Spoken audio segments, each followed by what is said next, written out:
Le 25 septembre 1066, sur les rives de la rivière Derwent, en Angleterre, Harald Hardrada, le dernier grand roi viking, se tient face à l'armée du roi anglais Harold Godwinson.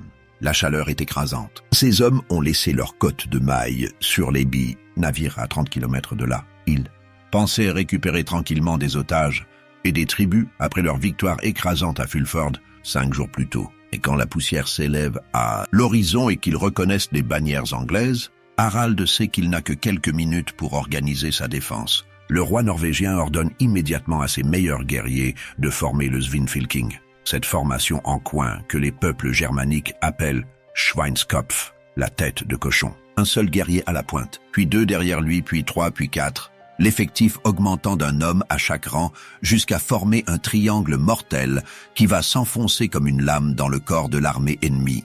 Cette tactique, attribuée au dieu Odin lui-même dans la mythologie nordique, a fait trembler l'Europe pendant des siècles. Mais le Svinfylking n'est pas qu'une simple formation militaire. C'est l'expression ultime de la mentalité viking, cette fusion entre courage individuel et discipline collective qui a permis à des paysans scandinaves de terroriser les royaumes les plus puissants du monde connu.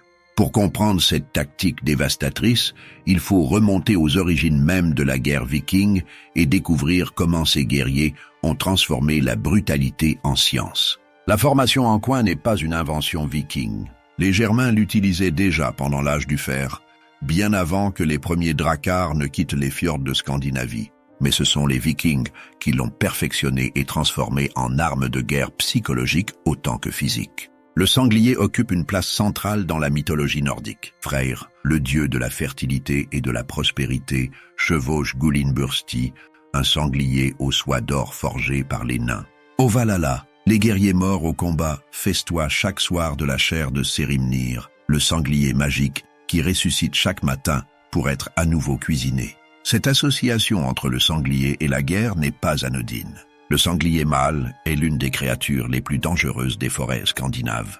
Quand il charge, rien ne peut l'arrêter. Ses défenses peuvent éventrer un cheval. Sa rage est légendaire. Les Vikings ont observé que lorsqu'un sanglier attaque, il baisse la tête et fonce droit devant, concentrant toute sa masse et sa puissance sur un point précis. Cette image a inspiré leur tactique de combat la plus redoutable. Des fouilles archéologiques ont révélé de nombreux casques vikings décorés de figures de sangliers. Le casque de Vandel, découvert en Suède et datant du 6e siècle, porte des plaques en bronze représentant des sangliers. Ces ornements n'étaient pas que décoratifs. Les guerriers croyaient qu'ils leur conféraient la force et la férocité de l'animal. Porter l'image du sanglier au combat, c'était invoquer son esprit, canaliser sa rage indomptable. Les sagas islandaises mentionnent régulièrement le Svinfylking. Dans la Haraldskvedi, poème composé par le skald Thorbjörn Hornklofi, pour célébrer la victoire du roi Harald à la belle chevelure à la bataille de Hafrsfjord en 872, on trouve l'une des premières références aux guerriers qui combattent en formation serrée, protégés par Odin. Cette bataille navale qui a unifié la Norvège sous un seul roi a probablement vu l'utilisation du Svinfylking adapté au combat naval. Le Svinfylking repose sur un principe simple mais redoutable, concentrer la force maximale sur le point le plus étroit possible. À la pointe du coin se tient un seul guerrier, le plus expérimenté, le plus brave, souvent le chef lui-même. Derrière lui 2 hommes, puis 3, puis 4. La formation s'élargit progressivement jusqu'à sa base, créant un triangle qui peut compter de 20 à 30 guerriers dans les versions classiques, parfois davantage pour les grandes batailles. Cette géométrie n'est pas arbitraire. Elle permet de maximiser la pression sur un point précis de la ligne ennemie, tout en protégeant les flancs de la formation. Les guerriers verrouillent leurs boucliers, créant un mur mobile qui avance comme un bélier vivant. Le guerrier de pointe doit être exceptionnel car il encaisse l'impact initial. Il doit tenir la position pendant que ses compagnons derrière lui élargissent la brèche. S'il tombe, le 2e rang prend immédiatement le relais sans briser l'élan. Les Vikings ne plaçaient pas leurs guerriers au hasard dans le Svinfylking. Les membres d'une même famille combattaient côte à côte. Les frères, les cousins, les fils combattant près de leur père. Cette organisation familiale renforçait considérablement la cohésion de la formation. Un homme peut hésiter à tenir sa position face à la mort, mais il ne fuira jamais si cela signifie abandonner son frère ou voir son père tomber sans défense. Cette loyauté familiale transformait le Svinfylking en un organisme unique où chaque guerrier était prêt à mourir pour protéger ceux qui l'entouraient. L'équipement jouait un rôle crucial. Les boucliers vikings, ronds et faits de planches de bois assemblées, mesuraient environ 90 cm de diamètre. Ils étaient suffisamment larges pour protéger le torse, mais assez légers pour être maniés rapidement. Dans le Svinfylking, les guerriers devaient pouvoir se déplacer en formation serrée tout en gardant leurs boucliers verrouillés. Cela demandait un entraînement constant et une coordination parfaite. Les armes variaient selon la position dans la formation. Les guerriers de pointe utilisaient généralement des lances, armes idéales pour le combat en formation serrée. La lance permettait de frapper par-dessus les boucliers tout en maintenant une distance avec l'ennemi. Les rangs suivants portaient des haches, des épées ou d'autres lances. Les haches vikings, avec leurs longues hampes, pouvaient frapper par-dessus les épaules des camarades de première ligne, multipliant la puissance de frappe du coin. Former le Svinfylking ne représentait que la première étape. La vraie difficulté consistait à lancer la charge au bon moment et au bon endroit. Les commandants vikings devaient évaluer rapidement le terrain, identifier le point faible de la ligne ennemie et diriger le coin vers cet objectif avec une précision chirurgicale. Une seconde d'hésitation, un mauvais angle d'attaque et toute la formation pouvait s'effondrer. Le signal de charge était généralement donné par le chef lui-même qui se tenait à la pointe du coin. Certaines sources mentionnent que les berserkers, ces guerriers en transe qui combattaient avec une furie surhumaine, occupaient parfois les positions de pointe. Ces hommes, dont le nom signifie littéralement « chemise d'ours », entraient dans un état de rage qui leur faisait ignorer la douleur et la peur. Ils hurlaient, mordaient leurs boucliers, terrifiaient leurs ennemis par leurs comportements étranges avant même le début du combat. La charge elle-même était un moment de terreur pure pour ceux qui la subissaient. Imaginez voir une masse compacte de guerriers barbus, couverts de fourrures et de cuir, leurs boucliers ornés de symboles païens, avancer vers vous en criant des chants de guerre dans une langue incompréhensible. Le bruit seul devait être assourdissant.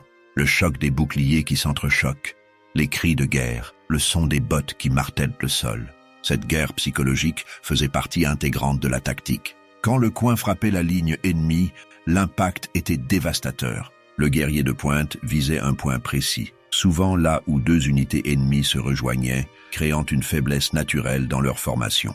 Au moment de l'impact, toute la masse du Svinfylking se concentrait sur ce point unique. Les guerriers de première ligne poussaient de toute leur force avec leurs boucliers, utilisant leur poids et leur élan pour déséquilibrer l'ennemi. Les rangs suivants n'étaient pas passifs. Ils poussaient leurs camarades de devant, ajoutant leur force à l'assaut. Simultanément, ils frappaient par-dessus les épaules de la première ligne avec leurs lances et leurs haches. Cette combinaison de pression physique et d'attaques multiples créait un chaos total dans les rangs ennemis. Les soldats qui résistaient à la pointe se retrouvaient rapidement débordés, attaqués de tous les côtés, alors que le coin s'enfonçait dans leur formation.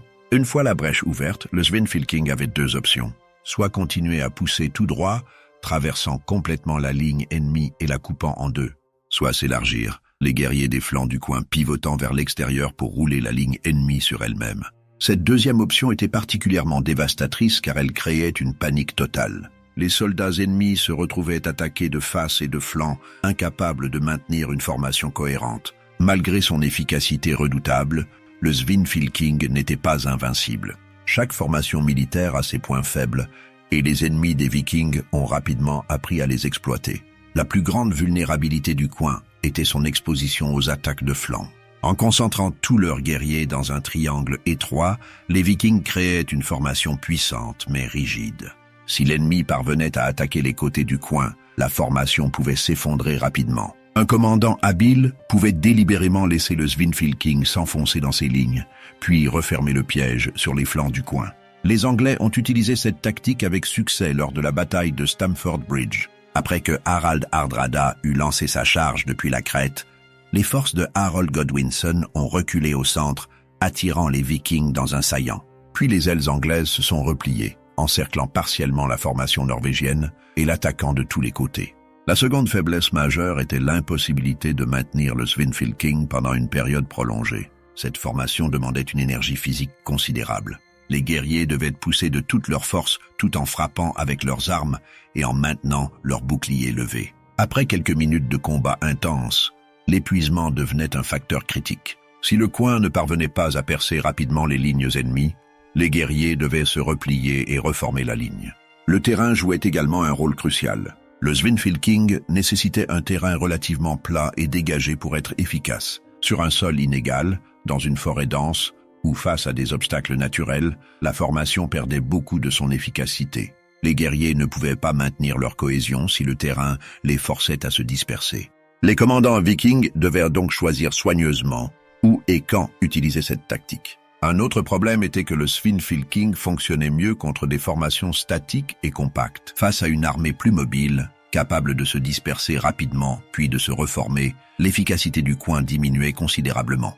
Les ennemis qui refusaient le combat frontal et préféraient harceler les Vikings avec des projectiles pouvaient neutraliser complètement l'avantage du Svinfylking. Enfin, former et maintenir un Svinfylking demandait un niveau de discipline et d'entraînement que beaucoup d'armées vikings ne possédaient pas. Les sources historiques nous disent que les Vikings n'avaient pas d'armée professionnelle permanente. La plupart des hommes qui partaient en raid étaient des fermiers, des artisans, des commerçants qui prenaient les armes quand nécessaire. Seuls les huskarls, la garde personnelle des rois et des jarls, s'entraînaient régulièrement au combat. La bataille de Stamford Bridge offre le meilleur exemple historique du Svinfylking en action et aussi de ses limites. En septembre 1066, Harald Hardrada, surnommé l'impitoyable, a débarqué en Angleterre avec 300 navires et environ 15 000 hommes. C'était l'un des guerriers les plus expérimentés de son époque. Il avait combattu en Méditerranée comme chef de la garde Varègue de l'empereur byzantin, survécu à d'innombrables batailles, accumulé une fortune colossale. Le 20 septembre, Harald a écrasé les forces des comtes de Mercie et de Northumbrie à Fulford, juste au sud de York. Cette victoire lui a ouvert la route de la deuxième plus grande ville d'Angleterre. York s'est rendu sans combat. Les Norvégiens ont négocié un accord. La ville fournirait des otages et des provisions en échange de la clémence. Le lieu de rendez-vous a été fixé à Stamford Bridge, à une vingtaine de kilomètres à l'est. Harald ne s'attendait à aucune résistance. Il avait laissé un tiers de ses hommes garder les navires à Riccal, à 30 kilomètres de là. La journée du 25 septembre était exceptionnellement chaude.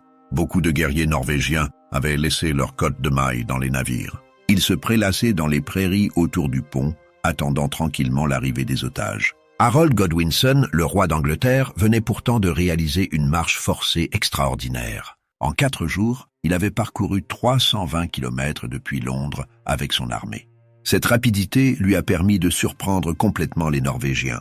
Quand les éclaireurs ont signalé l'approche de l'armée anglaise, Harald a eu à peine le temps de réagir. Le roi norvégien a immédiatement envoyé un messager à Riccal pour rappeler les renforts sous le commandement d'Eystein Åre. Puis il a ordonné à ses meilleurs guerriers de former le Svinfylking. Malgré le désavantage initial, Harald restait un commandant brillant.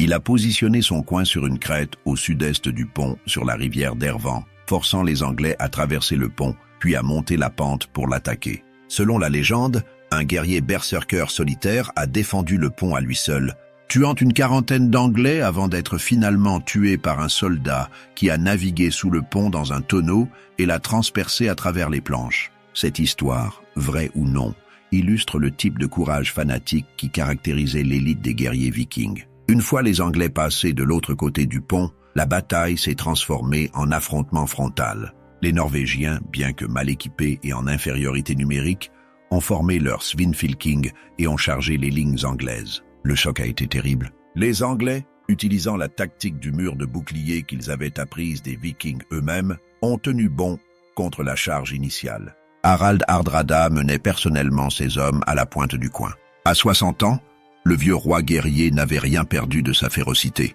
Il a percuté les lignes anglaises avec une violence qui a presque renversé le cours de la bataille.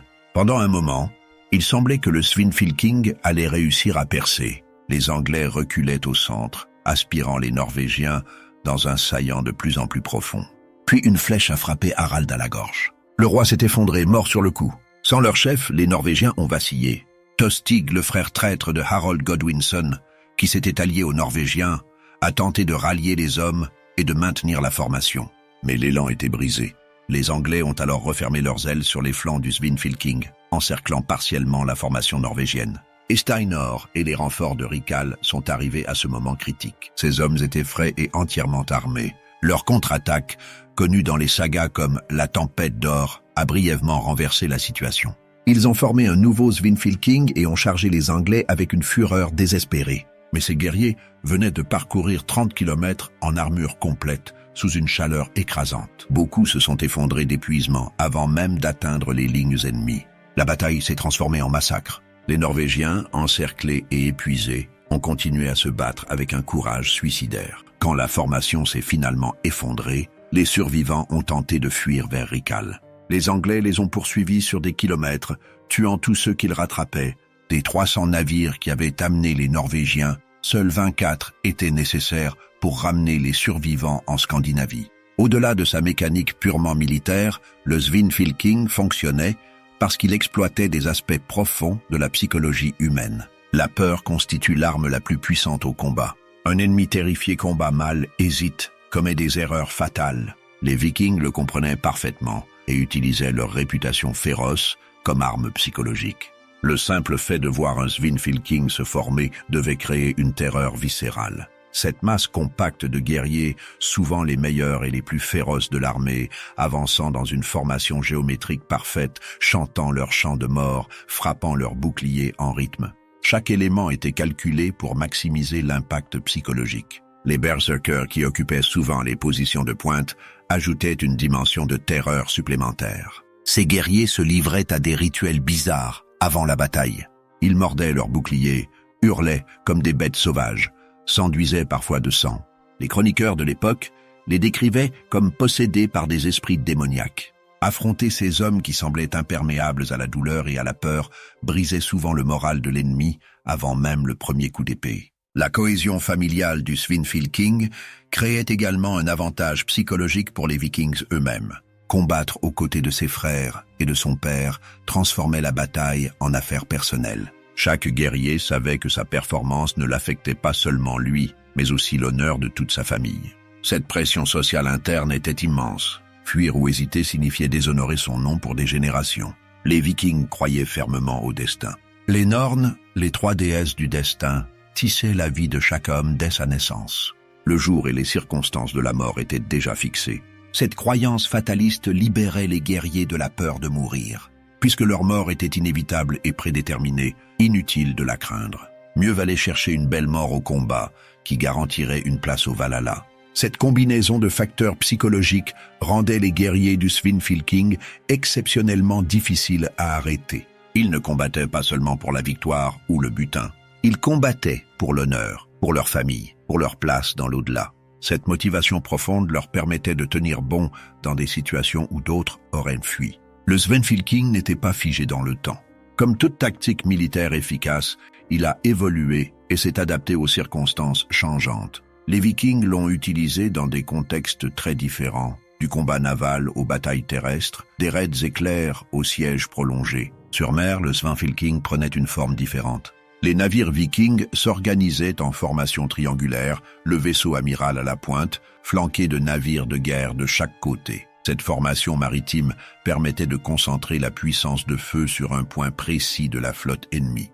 Les archers et les lanceurs de javelots des navires arrière pouvaient tirer par-dessus les navires de tête, créant un déluge de projectiles. La bataille de Hafrsfjord en 872 a probablement vu l'utilisation de cette formation navale.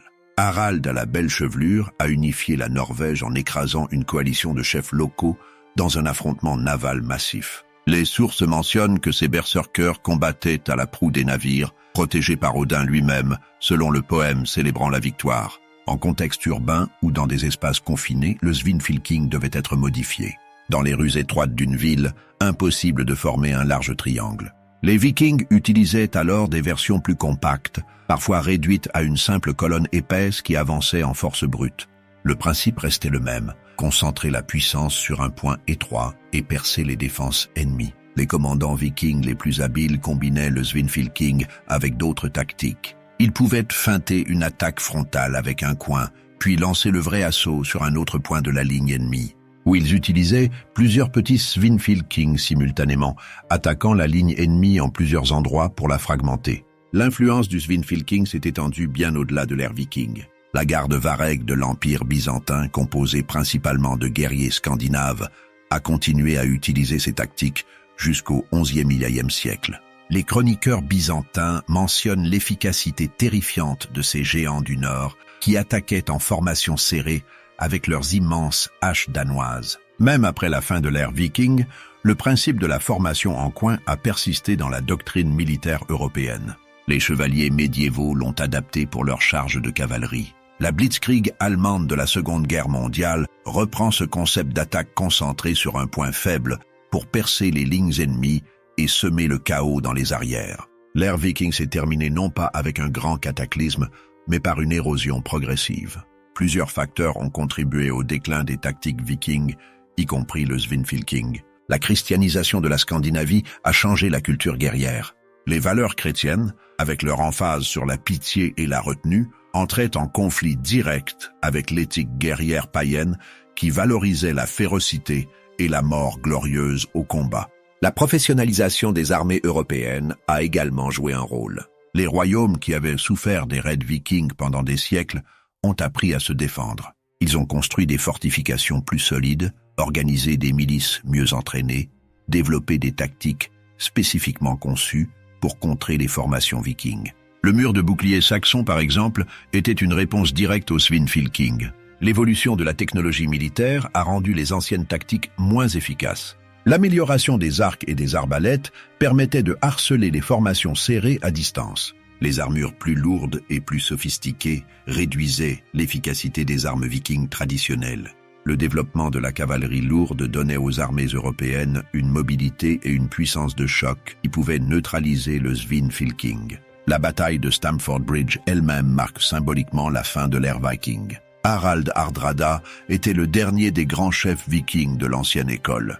Après sa mort, les ambitions scandinaves sur l'Angleterre se sont évanouies. La dernière grande expédition viking en Europe occidentale a eu lieu en 1102, quand Magnus II de Norvège a attaqué l'île de Man et l'Irlande. C'était plus un raid nostalgique qu'une véritable tentative de conquête. Mais l'esprit du Svinfylking n'est jamais complètement mort. Les descendants des vikings norvégiens ont repris ces tactiques pendant la Seconde Guerre mondiale lors de la bataille de l'eau lourde. Les réseaux de résistance ont étudié les stratégies vikings d'attaques éclairs et de raids surprises. Les forces spéciales modernes utilisent des principes similaires: concentration de la force, rapidité d'exécution, effet de surprise.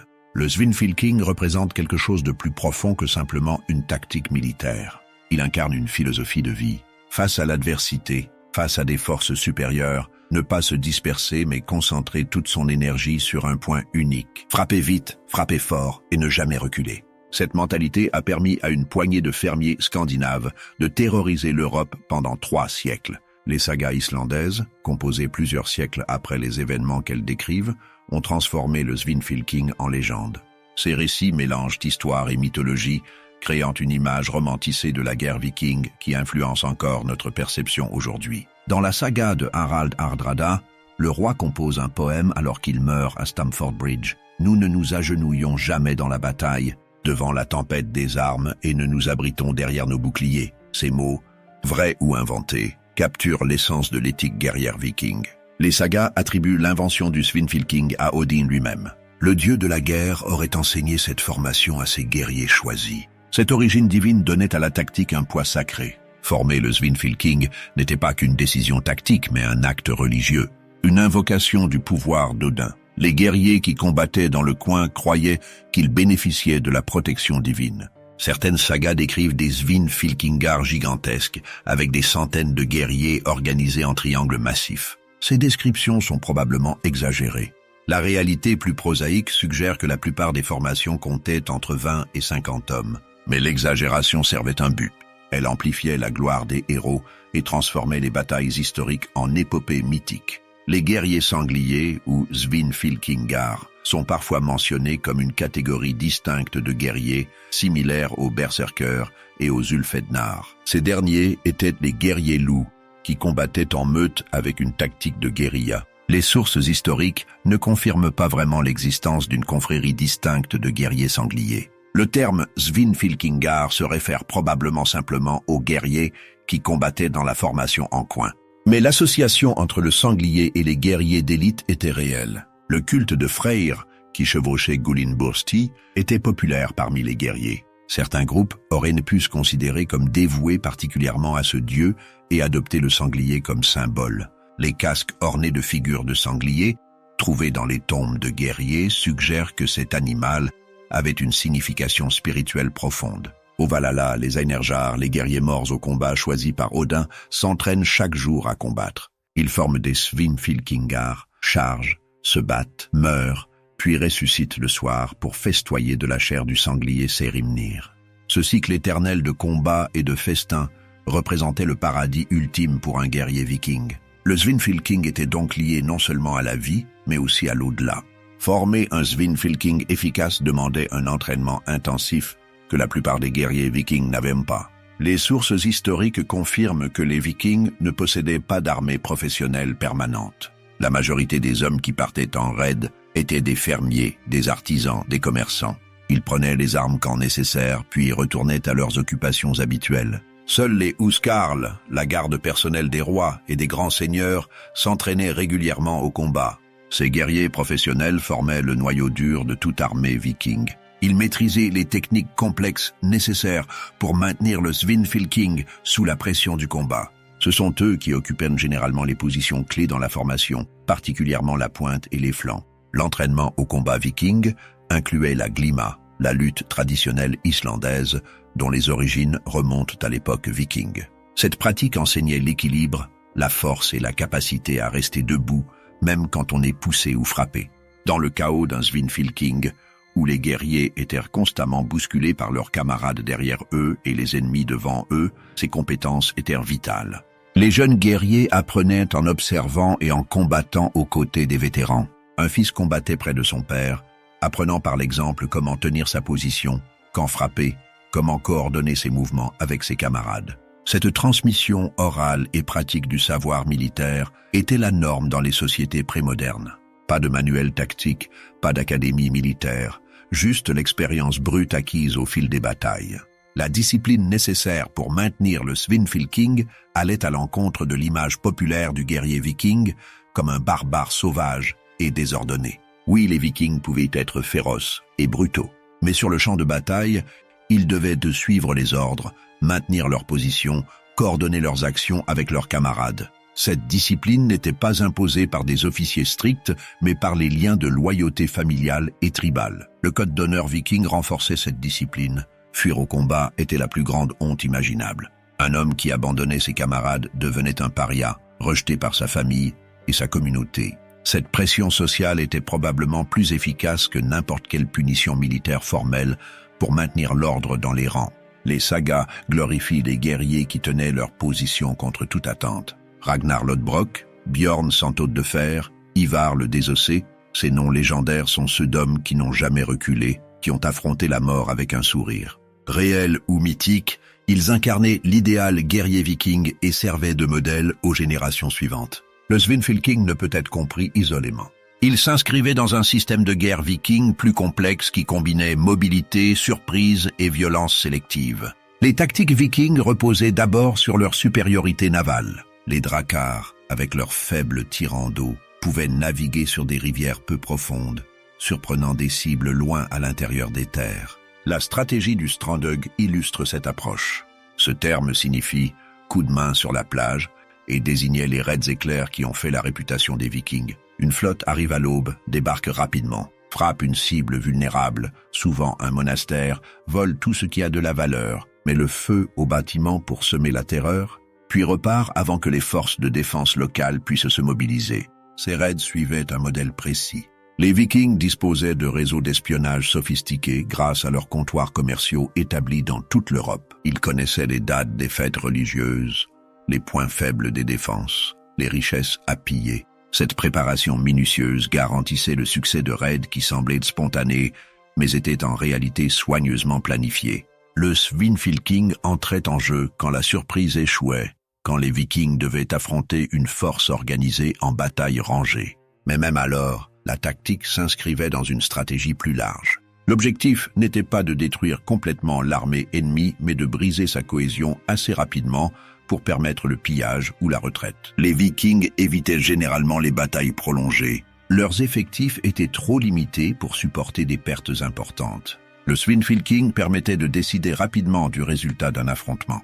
Soit la charge perçait les lignes ennemies et causait une déroute, soit elle échouait et les Vikings se retiraient pour essayer ailleurs. Cette approche pragmatique maximisait leurs chances de survie et de profit. La terreur jouait un rôle stratégique central. Les Vikings cultivaient délibérément leur réputation de férocité inhumaine. Le clergé chrétien amplifiait cette image en décrivant les Raiders du Nord comme des punitions divines, des fléaux envoyés par Dieu pour châtier les péchés des chrétiens. Les Vikings encourageaient ces histoires car elles facilitaient leurs raids. Des villes entières préféraient payer un tribut plutôt qu'affronter ces démons incarnés. L'incendie systématique des églises et des monastères servait ce but. Pour les chrétiens médiévaux, ces actes représentaient le sacrilège ultime. Le feu symbolisait le diable, l'enfer, la damnation éternelle. Voir une église en flammes créait une terreur viscérale qui paralysait les défenseurs. Les Vikings païens ne partageaient pas ces croyances et exploitaient cyniquement ces peurs. Le Svinfylking a transcendé son origine militaire pour devenir un symbole culturel profondément ancré dans l'identité nordique. Aujourd'hui encore, en Scandinavie et parmi les communautés de descendants vikings à travers le monde, cette formation représente la résilience, le courage et la détermination face à l'adversité.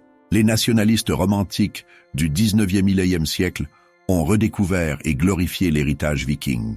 Des artistes comme Johan August Malmström en Suède et Peter Nikolai Arbo en Norvège ont peint des scènes épiques de guerriers vikings en formation de combat. Ces œuvres, bien que souvent plus fantaisistes qu'historiquement précises, ont fixé dans l'imagination populaire l'image du guerrier nordique combattant en formation disciplinée. La culture populaire moderne continue d'exploiter cette fascination. Des séries télévisées comme Viking montrent régulièrement des formations de combat, même si la précision historique laisse parfois à désirer. Les jeux vidéo permettent aux joueurs de commander leur propre Svinfylkingar virtuel. Cette présence dans la culture de masse témoigne de l'attrait durable de ces tactiques anciennes. Dans le contexte militaire moderne, l'esprit du Svinfylking survit dans la doctrine des forces spéciales. L'emphase sur de petites unités hautement entraînées, capables de frapper vite et fort, rappelle l'approche viking. Les Navy Seals américains, le SAS britannique, les commandos norvégiens, tous utilisent des principes qui auraient été reconnaissables pour un chef viking. Surprise, vitesse, concentration de la force sur un point précis. Le monde des affaires a même adopté la métaphore du Svinfylking. Des consultants en stratégie d'entreprise parlent de concentrer les ressources sur le point de percer, d'attaque en coin sur le marché, de former une tête de lance contre la concurrence. Ces termes reflètent la même logique sous-jacente. Face à un ennemi plus fort ou plus nombreux, ne pas se disperser, mais concentrer toute sa puissance sur le point le plus vulnérable. Que peut-nous apprendre aujourd'hui le Svinfylking ? Au-delà de son intérêt historique, cette tactique millénaire offre des insights sur la nature du leadership, de la cohésion de groupe et de la stratégie qui reste pertinent. La première leçon concerne l'importance de la concentration des forces. Dans un monde où nous sommes constamment tiraillés dans 1000 directions différentes, le Svinfylking nous rappelle la puissance de focaliser toute notre énergie sur un seul objectif. Les Vikings ne gagnaient pas parce qu'ils étaient plus nombreux ou mieux équipés. Ils gagnaient parce qu'ils concentraient leurs forces supérieures sur un point précis au moment décisif. La deuxième leçon touche à la cohésion. Le Svinfylking fonctionnait parce que chaque guerrier faisait confiance à ses camarades. Dans notre société individualiste moderne, nous avons parfois oublié la puissance de la solidarité de groupe. Les Vikings comprenaient que, ensemble, coordonnés et déterminés, ils étaient infiniment plus puissants que comme individus isolés. La troisième leçon concerne le leadership. Le chef du Svinfylking ne dirigeait pas depuis l'arrière en donnant des ordres. Il se tenait à la pointe, le premier à affronter le danger. Ce leadership par l'exemple créait une loyauté et un moral que aucun discours ne pourrait égaler. Dans nos organisations modernes, les leaders les plus efficaces sont souvent ceux qui partagent les risques et les difficultés de leurs équipes. La quatrième leçon porte sur l'adaptabilité. Le Svinfylking n'était pas une recette rigide appliquée aveuglément dans toutes les situations. Les commandants vikings l'adaptaient aux circonstances, au terrain, aux forces en présence. Cette flexibilité tactique, combinée à une stratégie claire, leur donnait un avantage sur des ennemis plus rigides dans leurs pensées. La cinquième leçon concerne l'acceptation du risque. Les guerriers du Svinfylking savaient qu'ils pourraient mourir. Ils acceptèrent ce risque comme le prix du combat. Cette acceptation les libérait de la paralysie que cause la peur. Dans nos vies modernes, nous cherchons souvent à éliminer tout risque, créant une illusion de sécurité qui nous empêche de saisir les opportunités. Sur les rives de la Derwent, le 25 septembre 1066, Harald Hardrada est tombé à la pointe de son Svinfylking, une flèche dans la gorge. C'était une fin appropriée pour le dernier grand roi viking. Il est mort, comme il avait vécu, en guerrier, chargeant l'ennemi à la tête de ses hommes. 3 semaines plus tard, Harold Godwinson, le vainqueur de Stamford Bridge, est mort à son tour à Hastings, vaincu par Guillaume le Conquérant. Ironiquement, Guillaume était lui-même descendant de Vikings, de ces Normands qui s'étaient installés en France 1 siècle et demi plus tôt. La bataille de Stamford Bridge marque traditionnellement la fin de l'ère viking, mais l'esprit qui animait le Svinfylking n'est jamais mort. Il survit dans la culture nordique, dans les valeurs de courage, de loyauté et de détermination qui caractérisent encore les sociétés scandinaves. Il survit dans la fascination mondiale pour les Vikings, dans notre admiration pour ces guerriers qui ont défié des empires avec rien d'autre que leur courage et leur ingéniosité. Le Svinfylking nous rappelle qu'à une époque où la technologie était limitée, où les ressources étaient rares, l'ingéniosité humaine trouvait des solutions. Ces fermiers scandinaves ont développé une tactique si efficace qu'elle a terrorisé l'Europe pendant 3 siècles. Ils ont transformé leurs désavantages numériques en force, en concentrant leurs guerriers dans des formations qui maximisaient leur impact. Plus profondément, le cochon de guerre représente une philosophie de vie. Face à des obstacles insurmontables, ne pas se décourager ni se disperser. Choisir son objectif, rassembler ses forces et frapper avec une détermination absolue. Cette mentalité a construit l'âge viking. Elle a permis à une poignée de royaumes scandinaves pauvres et isolés de devenir une force qui a remodelé l'Europe. Les Vikings ne cherchaient pas à conquérir le monde. Ils cherchaient la gloire, la richesse, l'aventure. Ils cherchaient une belle mort qui leur garantirait une place au Valhalla. Le Svinfylking était l'expression ultime de cette quête. Charger l'ennemi à la pointe du coin, sentir le choc de l'impact, entendre le fracas des boucliers et le cri des mourants, c'était vivre intensément, même si cela durait à peine quelques minutes. Aujourd'hui, quand nous visitons les musées vikings à Oslo ou Stockholm, quand nous admirons les dracars préservés, les armes finement forgées, les bijoux élaborés, nous voyons les traces d'une civilisation qui a brillé intensément avant de s'éteindre. Le Svinfylking fait partie de cet héritage. C'était plus qu'une tactique militaire. C'était l'incarnation physique de l'âme viking, cette combinaison unique de férocité et de discipline, d'individualisme et de loyauté collective qui a laissé une marque indélébile sur l'histoire du monde. Les guerriers qui formaient le cochon de guerre sont morts depuis 1000 ans. Leurs noms sont oubliés, sauf pour quelques-uns immortalisés dans les sagas.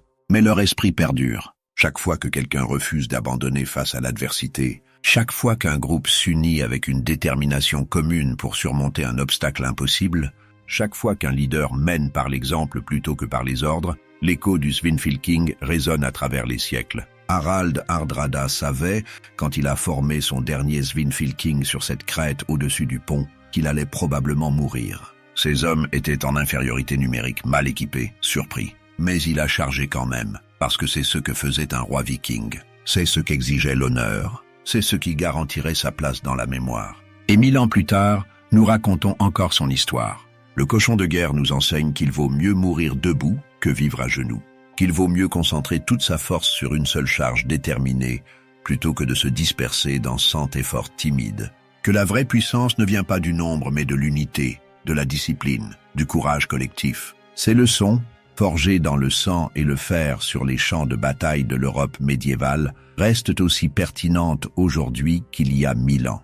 Voilà le véritable héritage du Svinfylking. Pas simplement une page dans les livres d'histoire militaire, mais une philosophie de vie qui continue d'inspirer. Quand vous ferez face à votre propre bataille, quelle qu'elle soit, souvenez-vous des guerriers du Nord qui ont formé le cochon de guerre. Concentrez vos forces. Unissez-vous avec ceux qui partagent votre but. Chargez avec détermination et ne reculez jamais. C'est ainsi que les Vikings ont conquis leur place dans l'histoire. C'est ainsi que leurs descendants spirituels continuent de conquérir leurs défis aujourd'hui.